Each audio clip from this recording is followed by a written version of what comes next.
Greetings, world. Not to disappoint you, but I know you're thinking about it. It is early in the morning for myself and TJ Kelly here. So we're going to do some coffee. I think you're working with some Starbucks. You a Starbucks guy, Kelly?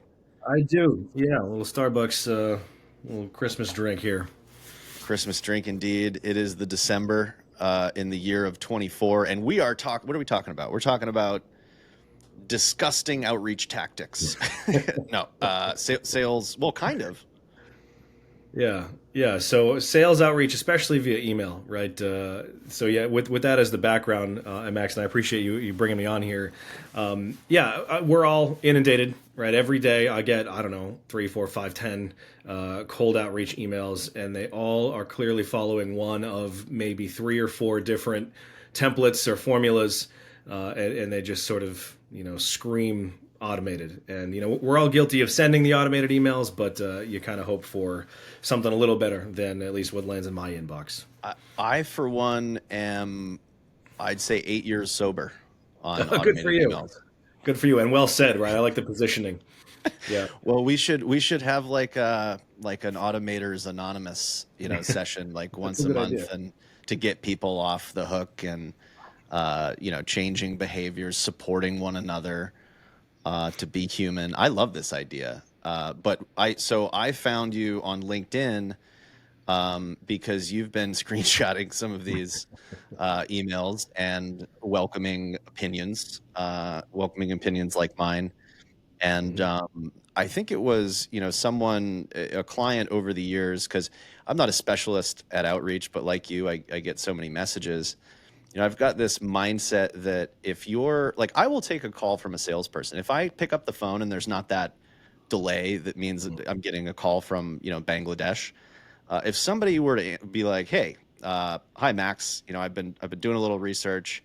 I'd love to know if you have 60 seconds so I can pitch you on blah blah blah." I'd be like, "Oh my god, let's go." I'll be like, "Yes, you're a real human being," but that's Mhm. not the way it goes. And so, my mindset has always been, if you're going to reach out to me and I'm on some automated list and you have spent less time researching me than I have to spend reading your message, that is spam, hands down. I don't want to talk to you. Mhm. So that's my Yeah, only that opinion. is the best indicator. Yeah, the best example I've heard yet, full credit to you on creating it, but that's the litmus test.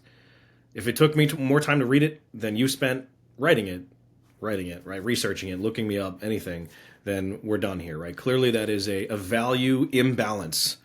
And in sales, you have to be value first, and you're just begging for value and not providing any if you do it the way you're describing there. So I love the way you're Rule phrasing number that. one: be respectful of other people's time. Welcome, Right. welcome to And I business. was having a conversation on LinkedIn just this weekend of with a former colleague of mine who is sending cold emails like I don't know if he's automating them. To his credit, I think he is doing them the right way. What's interesting is that the cold calling became cold emailing, right? It's as if there was this shift probably sometime around COVID or whenever it happened, but the phone seems not to enter into the equation nearly at all anymore, unless you're in, I don't know, travel, real estate. I'm sure there's a few, exceptions to that, but The it seems nearly hardcore ubiquitous. lifers are still making calls. I hope somewhere. Yeah. They're not calling me. Yeah, yeah, and maybe it's because nobody answers the phone, right? We all just see it's an unrecognized number. We're all on cell phones and we just don't answer it. But the only voicemails I get are like you're talking about. You can hear like beep, and then there's a pre-recorded thing, and then I'm not getting voicemails from, hey, this is so and so from this company. Would love to talk to you. Give me a call. Like yourself, I would entertain that. I might not call them back, but I would not be mad about it. I would not be surprised. I would say, hey, there's a real person here, and if they tried me again and again and again, I might be more interested to actually take the call. But it's not. It's all email and it's all junk. Yeah, and I would I so in terms of voicemail, I still leave voicemails, and people are like, "What are you doing?" This isn't 1990. But I would lead with, "Look, here's how I found you. Here's what I saw. Here's the research that I've been doing." I wouldn't lead with, "Here's such and such for from whatever. I'd love to talk to you about this." It's like I would show that I did a little research. Mhm. That'd be me. I don't do cold voicemails. Right. But yeah, so what's your thoughts on, before we get into the email epidemic? And from my side, I can contribute because I don't do email outreach, but I'm 10 years into using the LinkedIn's Hmm. for, you might call it cold communication. I do my research and people look at my stuff, so it's not exactly cold, but boy, do I get a lot. Am I inundated with just tasteless, off, like great, like off-putting AI nonsense on LinkedIn. Before we get into that, what's your thoughts on the phone? My thoughts on the phone is that it has become an untapped resource, right? I remember this ancient meme from way back in the day where somebody in the early '90s is in an office and there's just a pile of mail on their desk, and a little ping happens on the computer that says you've got an email, and they go yay.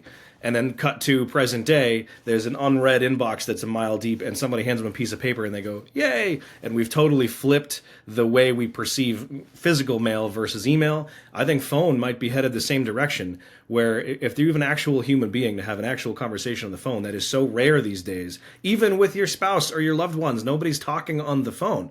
We all just text, and if there's an actual phone call, it's urgent or some other exception to the rule. Well, to me, that's an untapped resource, right? That's some what do they call that? Blue ocean, right? Green field. It's hard to break through. It's not going to get any easier. We're all screening phone calls, but in the case where volume counts and smile and dial, like I think that philosophy could still apply here. I don't do enough of it to have a lot of credibility here, but it is on the list. It is on the menu, so to speak, and I think it has to work in conjunction with email, LinkedIn, whatever else.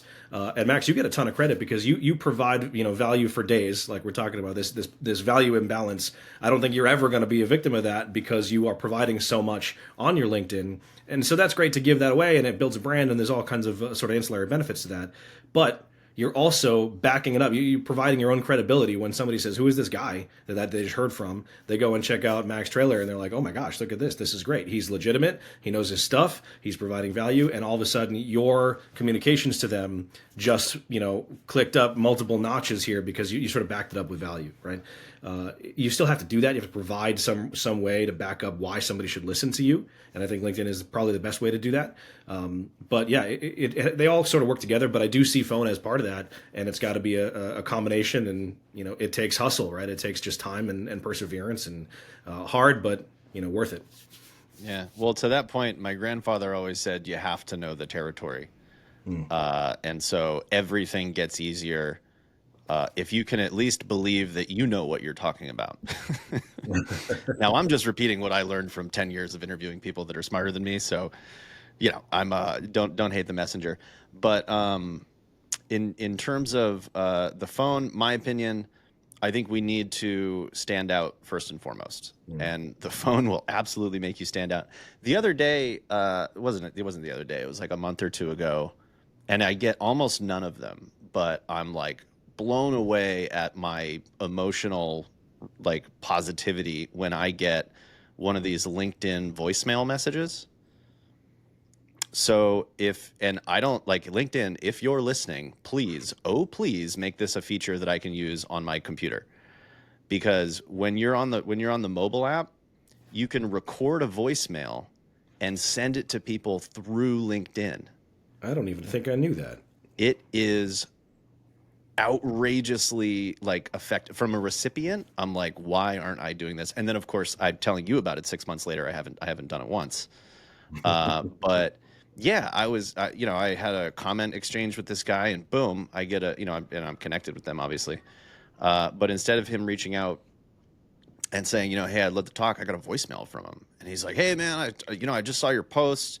You're a funny guy. I got this thing, blah blah blah. I don't even remember who it was, but it was like, holy shit. And you could tell he was on the go. He's like, yeah, I'm just at the coffee shop. I was thinking about you. And I was like, wow. It's like, I couldn't wait to talk to him. Yeah. So you got to stand out. Yeah. And I don't know. It's like, it's crazy that that's not a standard feature.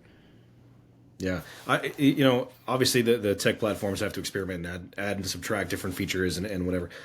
For a while, LinkedIn had stories, the way that Snapchat sort of made popular, Instagram picked up, and is sort of ubiquitous now. I think they killed that feature, but I didn't mind it.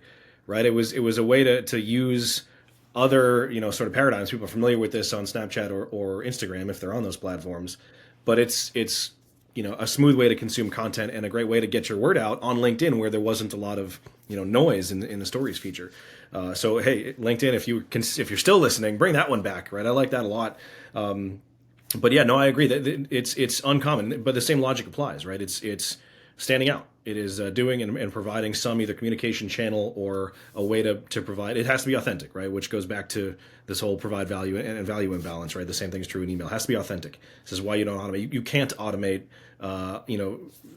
recordings from your own voice. I know that I get a lot of these cold emails from AI unfortunately, BDRs. you can, man. I think Saying we're now like, you can. Right. I'm still skeptical that it's going to pass muster, right? That I feel like you'd be able to sniff it. I think the Turing test has a long way to go before we can say, oh, that computer that I'm talking to sounds just like a regular human. I use ChatGPT on the regular, and I can communicate with it, right? You can put an AirPod in and have a phone call, if you will, have a verbal conversation, and I love it. But you can tell clear as day you're not talking to a human being. So maybe some of these AI BDRs are better in the flow and the back and forth. But anyway, for the time being, at least in my opinion, authentic, verbal, real human being conversation still stands out, because you can't automate it.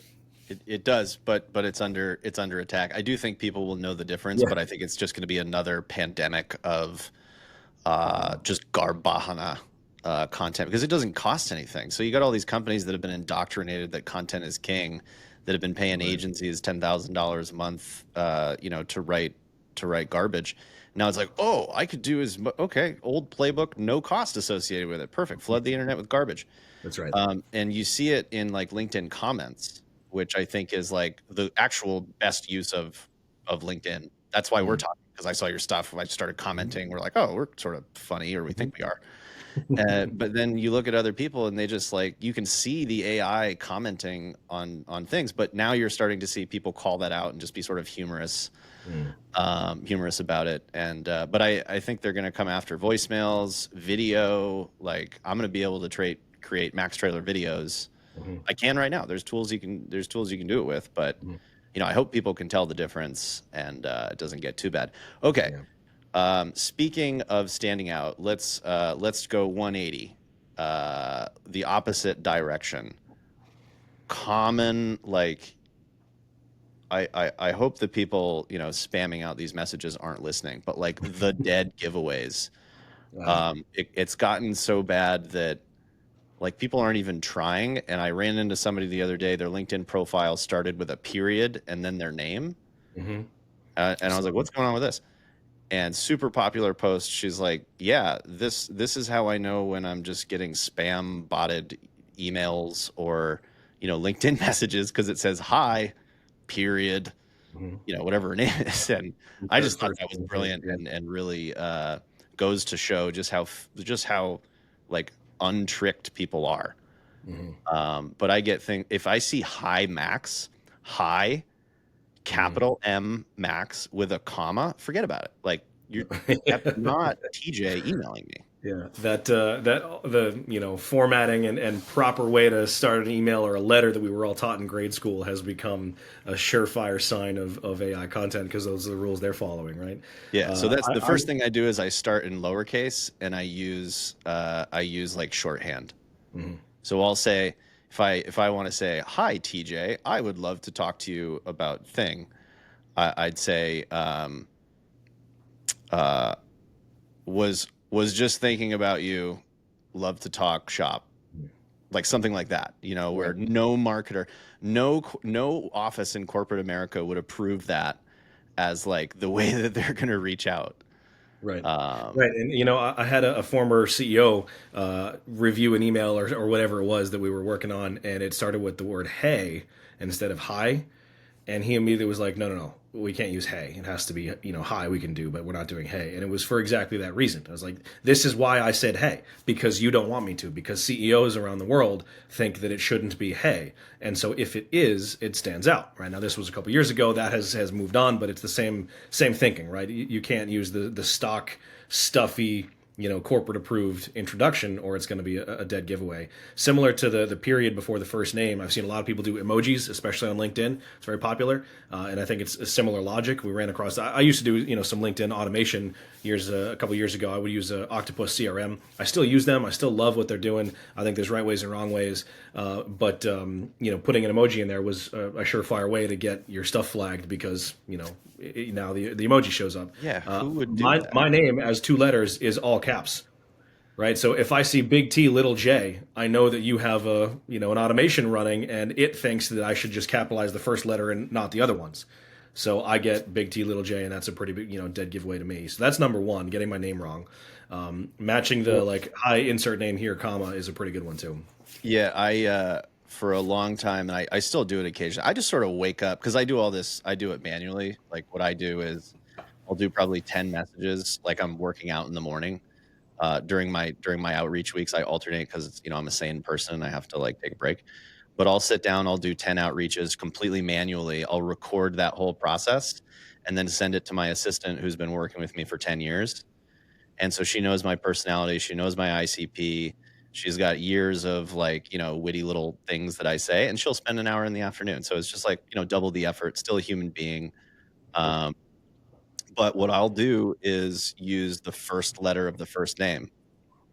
Say I'm reaching out to Max. I'd be like, hey, M. And it just, there's the head turn. And I think that's the first thing that that's what we're talking about here. You got to get through the gate. When the little summary of the message shows up on your phone or on the right side of LinkedIn, you only get a few characters for somebody to look at that and go, is that a person or is that not a person? Mm-hmm. Should I care about this? That's it, right? The watch buzzes or the phone gets the thing, and it's like the wife, the boss, the kid's school, something I care about, and then that's about it. And if you're not on that list, then you better have a good reason for me to be like, okay, cool, I'll actually read this right now. The best you can hope for in most cases, I think, is, I'll get to that later. But most of the time, it's going to be, get rid of it. Yeah, for sure. Especially if there zero time is put in, by the other party. This was the first question when I went out on my own. So I'm 10 years out on my own now. And it's all been research, direct outreach, interview people, create relationships. None of it is if I get something inbound, it's like the stars and moon are in alignment. It's crazy, it's icing on the cake. It's I'm not going to survive with my inbound stuff. But my very first question is, what is an email I would open no matter what? And the answer was, would you like to have a beer? And that was the original idea behind Beers with Max, which has become my entry point. Hey, would you TJ like to create some content together? Collaborate, educate people, have some fun. People that say no probably don't want to hang out with me anyway.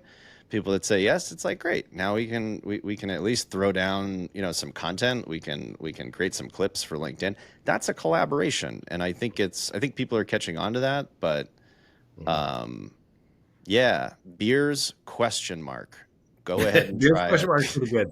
That's pretty good. I don't know if I can find a way to use that verbatim, but it would certainly get my. Do an experiment. I really encourage you or anyone listening to do that experiment. Whatever your campaign is, you take the subject line, you replace it with beers ? I would bet anything on that. You're just your open rate. 20% open rate, guaranteed. Right. It's funny. You get into stuff like open rate, and obviously now you move more into sort of the marketing world. And being in a marketing agency, that's kind of I immediately hate that I said the word open rate, by the way. But yes.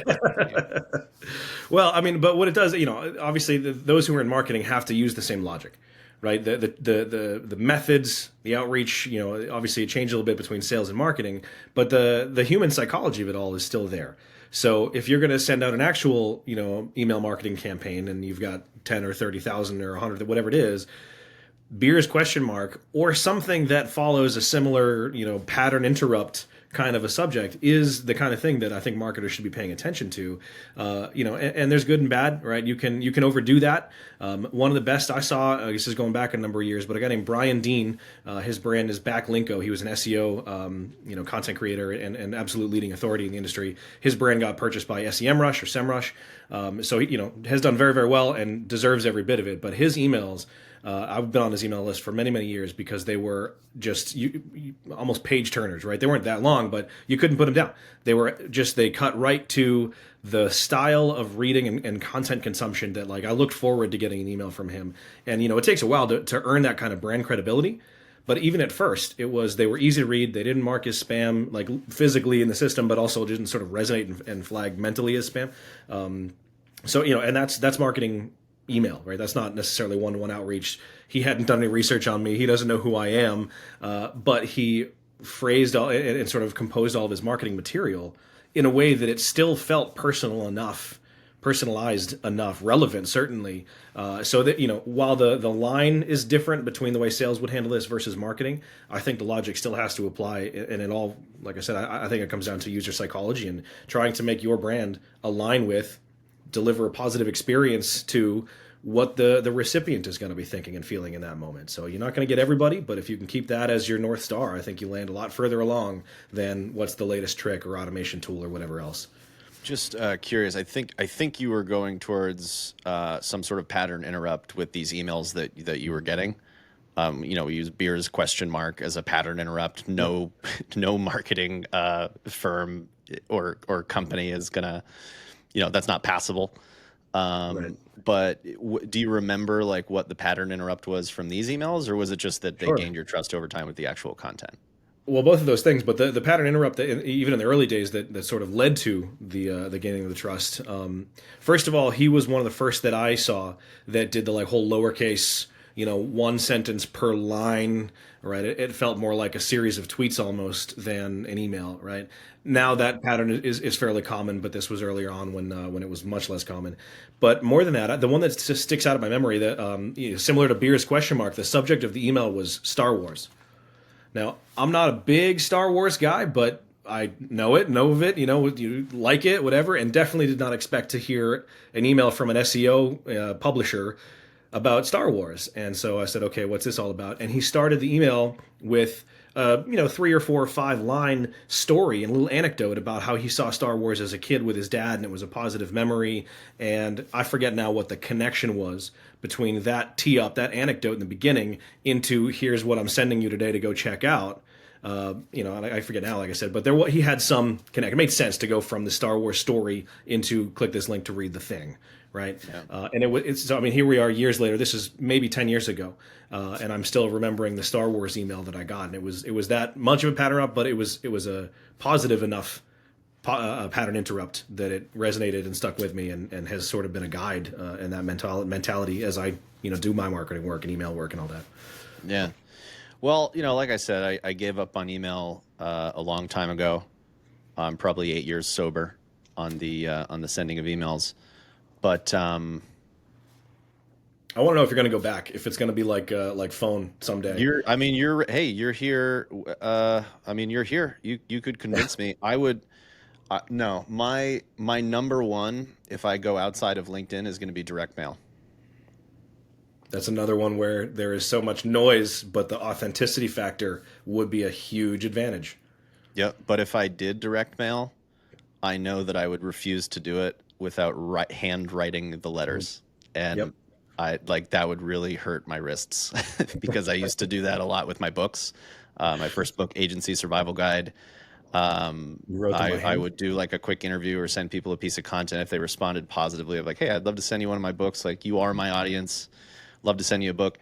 And all the people were like, hey, you can get your an assistant to do this, and here's a service that'll print it on the thing. I was like, nope.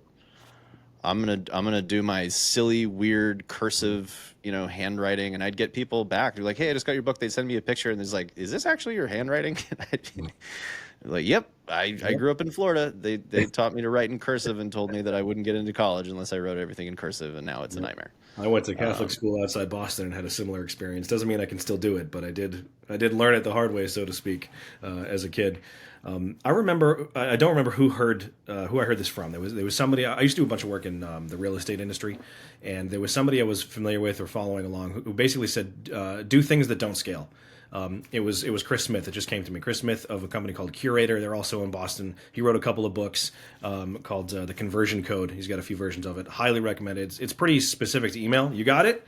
Oh man, mine's across the no, room. I got to take a Oh, note of okay. that. No, you hear Yeah. things and you're just like, Yeah. whoa, yeah. Yeah, I would have to leave camera to do it. It's sitting right over there. But in any case, do things that don't scale. He's got a number of really great kind of like quips, and they all have a chapter or so to sort of back it up. But do things that don't scale, and handwriting is one of them. Right, handwriting the note, and yes, you can. There are services that will do that for you, but that's not that. Now you're into scalability, and scalability and authenticity are by definition opposed. So do things that don't scale, and he gave an example of a real estate agent who, learned of his client that was going on vacation or something. And he said, "Oh yeah, where are you staying? I've been down there." And they said the name of the hotel or whatever. And so he called up the hotel and had a bottle of wine waiting for them when they checked in, courtesy of the real estate agent, whatever. And like that, you don't scale that. There's a line that of things you can do and should do, whatever. But like that is customer service or no like and trust or however you want to phrase that. That does simply does not scale. So that's the kind of stuff that resonates, and like you said at the beginning, it stands out, right? Not to be cliche, you might get this, but your byline on LinkedIn, marketing is a sales job. I've been arguing very similar. I think everything's a sales job. That's Yeah, just sure. like the family I grew up in, fourth generation entrepreneur, like you're always selling. But I think that if, like the other day, I posed this challenge to people in a LinkedIn post, like a week of no automation. I think you take every marketer in your organization and you say you're not allowed to use automation. Your goal is to get 10 calls with our ideal clients, or you're fired. Like, I think it needs to be a life or death situation because they might send like some emails and they're going to go, "Ooh, that's not going to work." Like, they're going to eventually start to think like a salesperson. And we've been, I mean, I'm guessing you've been in this situation as well, where like if I don't get the conversations and I don't figure out a way to add enough value for them to pay me, I don't, like my kids don't eat food. Yeah. So Yeah. Really passionate like it about either things. works or it doesn't, and Yeah. that's the mentality I think we're missing with these dark, Yeah. boiler rooms of marketers. No, I like it, and I'm would be surprised at this point, Max, if you truly have not read Conversion Code because you're actually inadvertently quoting parts of it. So more nods to Chris Smith here in his writing. He called it the boiler room in his sort of sales experience, but that's a fairly common term. The other one is he says things like, I'm convinced that if most marketers had to put on their sales hat and call the leads that they generated, they would fire themselves.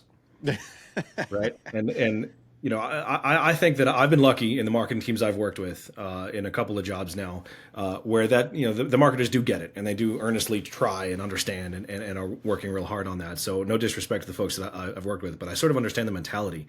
That it can if you're not careful, it can turn into a numbers game on the marketing side. And it's just, and obviously they always talk about quality and matching the ICP, and again, credit where it's due, but ultimately it's not the marketer's job to sort of build the relationship with the human being on the other end.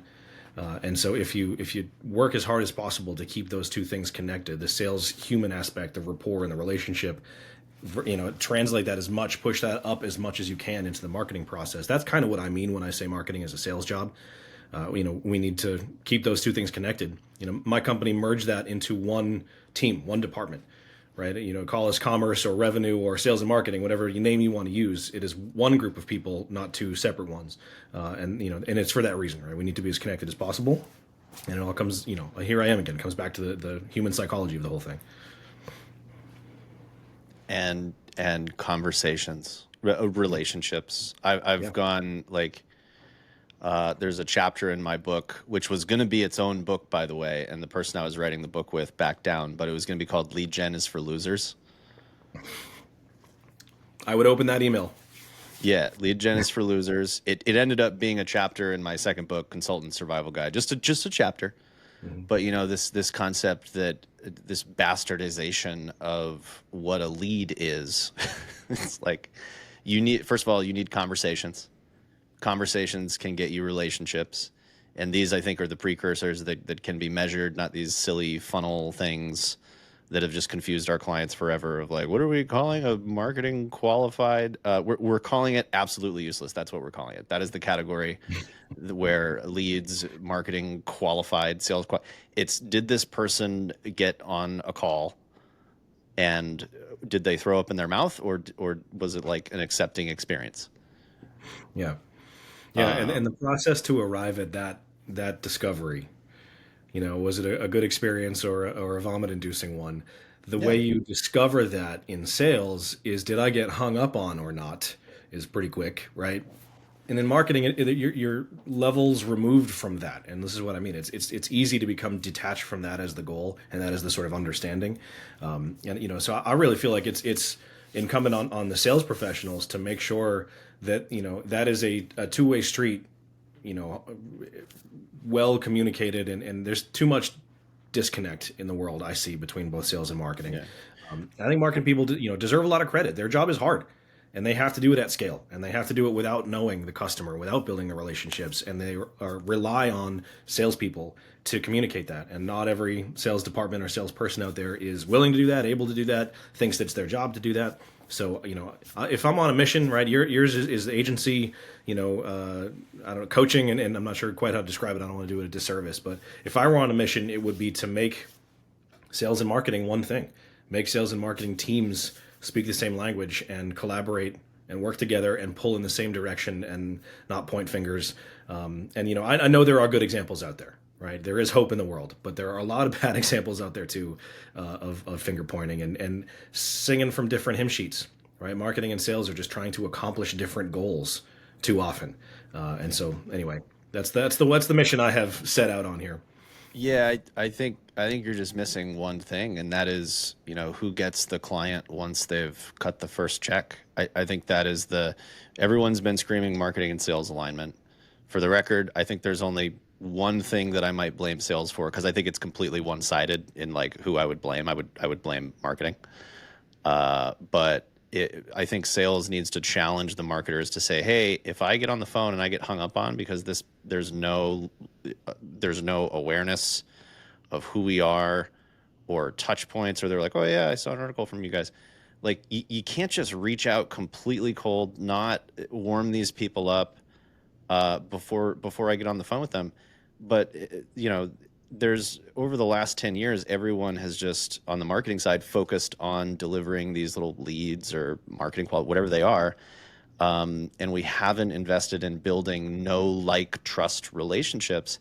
And for me, I've been creating content for 10 years. What it sounds like is I send a message out to somebody that they haven't liked my stuff, they haven't commented on my stuff, but I send a message. I say, hey, I've been looking at your profile. I think you might be a good fit for an interview, or I wonder if you guys are looking at churn as a big thing in 2025. And they go, oh yeah, I see your stuff all the time. And I get on the phone with them and I'm like, I got your book a long time ago. I almost forgot about it. It's right over here. So yeah, like when you get on the phone, is there this relationship? And that is what marketing needs to be focused on. The 95% of the market that's not ready to buy and cut you a check. It's the 95% of the market that like can you create some positive interactions and provide some value so that when they do decide it's time to buy, you're on that day one shortlist. I think that's where marketing needs to live. But back to my point about the trifecta, I think we've all been screaming marketing and sales alignment, and we've forgotten about at least my dad always told me the second check is easier than the first. Hmm. I think, Yeah. and I back commented on your thing today. Marketing is a sales job. Customer success is a sales job. And honestly, I think it's the easiest sales job on the planet because you already know where the check is coming from. Right. Like they're already qualified. They're already paying Yeah. you. It's a good point, and it is not one that has been on my radar much. But You're absolutely right. I think if you said your dad or your grandfather, whoever it was, the second check is easier than the first. Yeah, and it is more reliable, right? And it's now the onus is on you to lose that check if you are not careful, right? And so, keeping that check coming in, so they're not dissatisfied with you. And then, to your whole sort of business model, okay, well, how do we make the second check bigger than the first? Now we're right back into sales again, right? So Yeah. I think you're absolutely right. That fits right into the trifecta. Absolutely. We need like sales camp. I think everyone in the organization. You know how like what are those shows where like the CEO of McDonald's like shows up in a Yeah. a t-shirt and works the fry later. Yep. I forget what it's That's called. what Big that's how you know boss the brother or business, something. right? Yeah. Yeah, I Yeah. don't know. I'm just picking on McDonald's, but yeah, secret boss or something like that. I don't know. Undercover It's a boss. funny That's show. right. Yeah, you got it. Yep. uh, and you just like it just what they find out is absolutely ridiculous. I think everybody should follow the salespeople for like a month, Mm. Yeah. because it's like once you understand the psychology of a sale and what's required, like you have to figure out what's most important to them and align what's most important with them.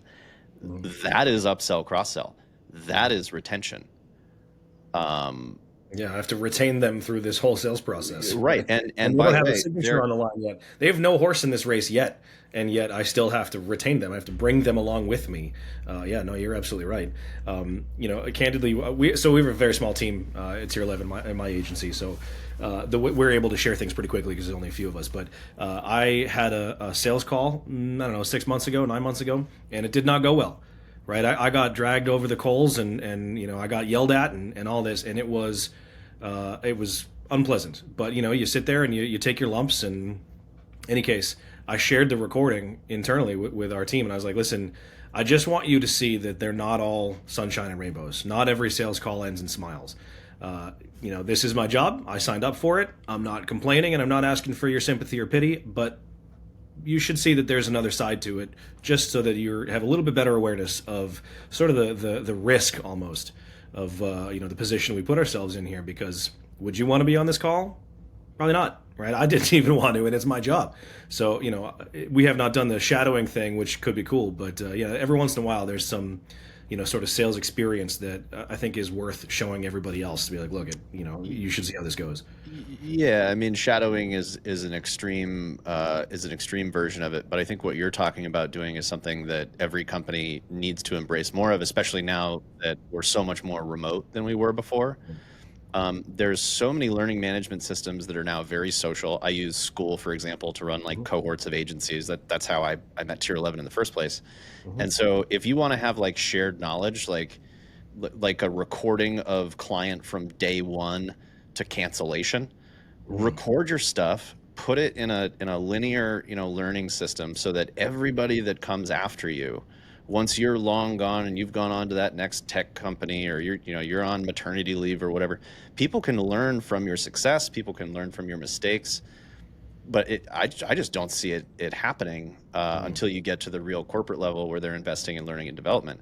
There are people at every organization where people go, I don't know how Bill or Susan does it, but she's magic.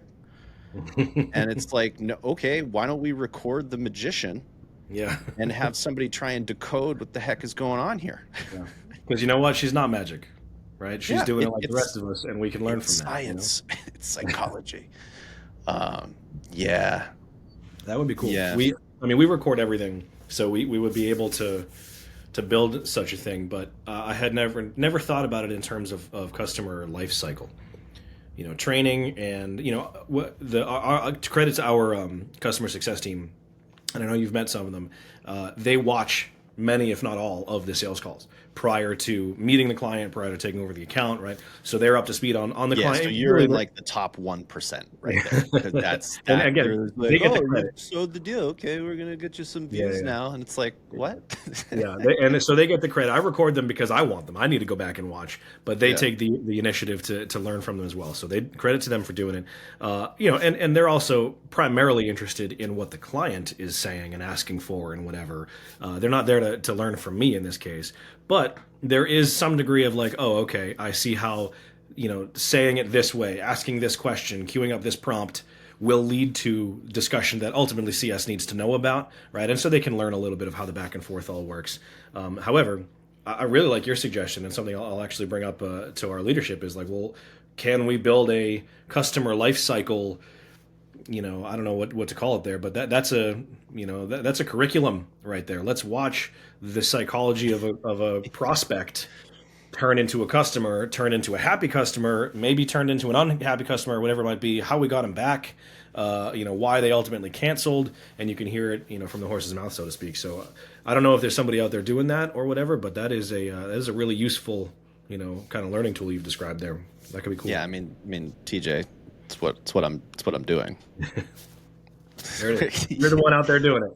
I think the experience gap, even within an organization, I come across a lot of organizations where there's just an experience gap. It's like, you can't be trying to get and maintain an audience with senior executives at a $1 billion company and have, somebody recently out of college leading the charge on that. There's an experience gap that can't be closed. But most organizations have the seniority, have the experience, and there's just not a mentorship, a sharing of like the real situations. Hey, watch me go fail. Watch somebody super senior fail. This is called a narcissistic bully at the executive level. That's what this is, So now you get into the call of like, hey, how's the account going? She's like, well, as you know, we have a narcissistic bully. So the expectations, can be realistic, but yeah, my dad always recorded his sales calls, and we would drive to Disney World. I grew up in Florida. We drove to Disney World. It's about a 2-hour drive almost every week. And he was on sales calls the whole time. And he would always say, like, and then you'd go home and you just had tapes, his wall to wall tapes, his tapes, other people's tapes. We'd like listen to it. I don't know. Maybe that's why I'm like a little weird. But that was anyway, look, I'm looking at the clock here. We have reached our time, but like, wow, this was like, I wouldn't say surprising because we talked earlier and it was like we were jamming immediately. But man, what a productive little talk. I hope people get to listen to this before the new year, because like these are the things. Yep. I spend usually the break between Christmas and New Year's. It's not fully off from work, but I kind of work on the business type of stuff rather than in the business during that week. And there's a couple other times here and there, but that's a good one where I feel like I can sort of unplug and get a lot of sort of thinking in and value add. And so if this provides any opportunity for anybody else who might be planning out 2025, how's your sales and marketing teams gonna structure the year and so on. I agree. There's a lot of stuff in here that could be useful. I don't want to sell myself as the world's greatest expert. I just know what I've seen and what I've learned and what I've tried and failed on and so on. But I think there's a lot of stuff in here that, if the most you can bring both of your teams, sales and marketing teams, back to earth, back to human psychology at the, easier said than done. And it's also one of those, like, every LinkedIn guru in the world can say that, right? But man, if you are able to really bring that, build the culture in your organization where they care about the person on the other end of the phone or on the other end of the e-commerce checkout cart, then it really does solidify and ground everything, unify it all together. And so, in any case, that's what I'm trying to make sure still happens here. And I think, topics like this and conversations like this one are a healthy reminder of it all, and a great way to sort of energize it and keep it in focus. So I appreciate it. Thanks for bringing me on, Max. This has been fun, and hopefully we can, bring some help out to the world for folks who are listening. Well, you nailed it, because I formally dubbed this episode "Come Back to Earth." I love it. Like, maybe even a book title, and I'll have to give you a shout out. But that's what we're talking about. Let's get back to for Earth. Losers. So come back to Earth. That's so many book titles in my head. Thank you, TJ. Thanks, for those of you listening to Beers with Max, don't binge on the show while operating heavy machinery. Outside of that, tip the help and enjoy. Thanks very much, Max.